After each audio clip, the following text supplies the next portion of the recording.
ये मरुस्थल आगे की ओर बढ़ रहा है। ग्रीन वॉल ऑफ इंडिया बन रहा है। बॉर्डर एरिया है। इतना आप पेट्रोलिंग कीजिएगा, इतनी सेना लगाइएगा, वहाँ आज भी ना सैनिक लोग ड्यूटी करते हैं। इतनी भयानक गर्मी पर अंडा को बस बालू पे रख के ढक दीजिए, अंडा उबल जाएगा। पापड़ निकालते हैं, अब बालू पे रख के ढक देते हैं, 1 मिनट बाद निकाल के पापड़ भून गया। सोलर पैनल इसलिए नहीं लगाने के लिए हम बोल रहे हैं कि बिजली की जरूरत है, इसलिए कि वहाँ जो सैनिक ड्यूटी करते हैं ना,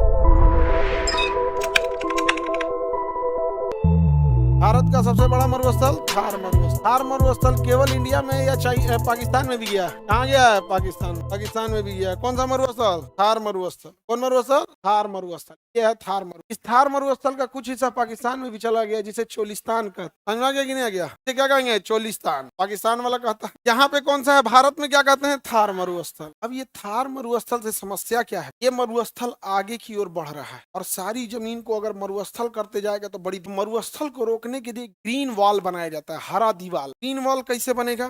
तो 5 किलोमीटर की चौड़ाई, कितनी चौड़ाई में? 5 किलोमीटर की चौड़ाई में पेड़ पौधे झाड़ियां ये सब लगाई जाती है, लगभग 1200 कितने किलोमीटर तक। और इसमें हर जगह 3 कैटेगरी का पेड़ लगेगा। एक जो घास की तरफ फैलेगा, एक जो 1 फीट होगा, एक जो 4 फीट होगा, एक 10 फीट होगा, एक थोड़ा बड़ा हो। कहीं से बालू उड़े ना, जमीन से उड़े तो घास वाला रोक ले, थोड़ा वो रोक ले, थोड़ा आगे बढ़ने न दे, वरना अगर इसको छोड़ेंगे तो मरुस्थलीकरण बहुत तेजी से। तो ग्रीन वॉल ऑफ इंडिया बन रहा है। क्या बन रहा है? चाइना ने क्या किया ना, अपने मरुस्थले को हरियाली में बदल दिया। चाइना अपने मरुस्थल को किसमें बदल दिया? हरियाली में बदल दिया। चाइना ने रिसर्च कर रखे हैं और पानी की सप्लाई पाइपलाइन बिछा बिछा के वहाँ पे हरियाली में बदल। बहुत चाइना इस मामले में डेवलप। ऐसे पौधे में जेनेटिक परिवर्तन किया है। पानी की बहुत कम जरूरत, पानी की कैसी जरूरत? बहुत। आगे बढ़े। Great green wall of India. ये कौन मरुस्थल हो गया? थार मरुस्थल। समझ में गया? ये थार मरुस्थल में ना कोई रहना ही नहीं चाहेगा। कौन रहना चाहेगा जी थार मरुस्थल? इतनी भयानक गर्मी पड़ती है थार मरुस्थल में, अंडा को बस बालू पे रख के ढक दीजिए,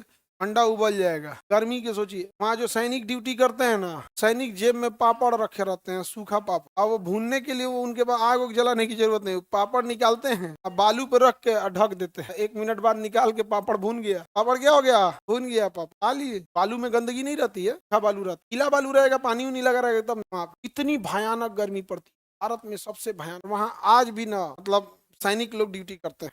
आज तो हम लोग गए थे उधर, सन बर्न हो गया, सन बर्न दहिया जल्दी हो गया, तो फिर डॉक्टर को दिखाना पड़ा था, ये कौन चीज हो रहा है। डॉक्टर पूछा, धूप में गए थे, सन बर्न हो गया था। और सैनिकों को कितना दिक्कत, उनको उसी हिसाब से एकोमोडेट करके ट्रेनिंग देके, बहुत भयानक ट्रेनिंग होती तब वहाँ भेजे। हम लोग तो ऐसे घूमने उमने निकल गए लगे स्थल में। वहाँ के लोग, जरूरी है यहाँ लोगों को बसाना।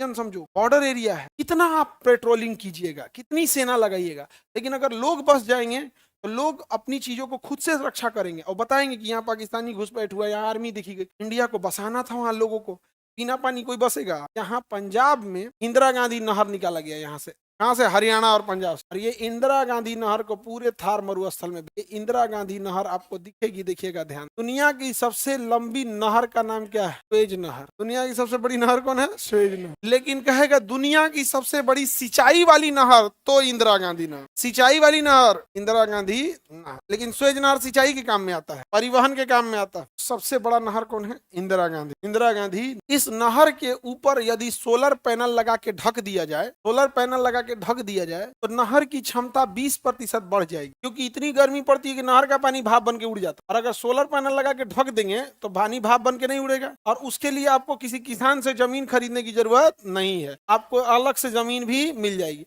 और उस जगह पे मिलेगी जहां सबसे ज्यादा सूरज की रोशनी है। तो भारत का इंजीनियर सब ना, बनारस रेलवे का एक रेल इंजन कारखाना है, की पटरिया पे सोलर पैनल बिछा दिए भैया। बनारस में कहिया का धूप वाला क्षेत्र हो गया, थार मरुस्थल में जाते हैं, और पटरिया के बीच में जगह है कितना, वही पॉसिबल है। यहाँ इतनी गांव में लगाए ना, खोल घरे ना लेके चल जाए तो कहिए। हमारे यहाँ के तो इंजीनियरों हैं तो खूब करिश्मा वाले हैं, नहीं समझ में आ गया? बड़ी दिक्कत है ये सब। हालांकि इंदिरा गांधी नहर पे भी बनाएगा तो इसका डर रहेगा खोल के ले जाने का। समझ में आ रहा है कि नहीं आ रहा है? तो इंदिरा गांधी नहर के ऊपर सोलर पैनल इसलिए नहीं लगाने के लिए हम बोल रहे हैं कि बिजली की जरूरत है, पूरा रेगिस्तान खाली है, लगा दीजिए, इसलिए कि पानी बच जाए। क्योंकि राजस्थान में जमीन और धूप की वैल्यू नहीं है, वो इतना ज्यादा है जिसका कोई हद नहीं, परेशान है वहां के लोग। वहां वैल्यू पानी, पानी कैसे बचाइएगा? ढकना पड़ेगा। अब 3 सेट से ढकेंगे, क्या मतलब का? से ढक देंगे तो थोड़ा बट बहुत महंगा पड़ जाएगा, सक्सेस नहीं होगा। जितना के पानी नहीं बचेगा उतना तो लगाने में खर्चा होगा, खोल के लेके चल जाएगा जो अलग, नहीं समझे?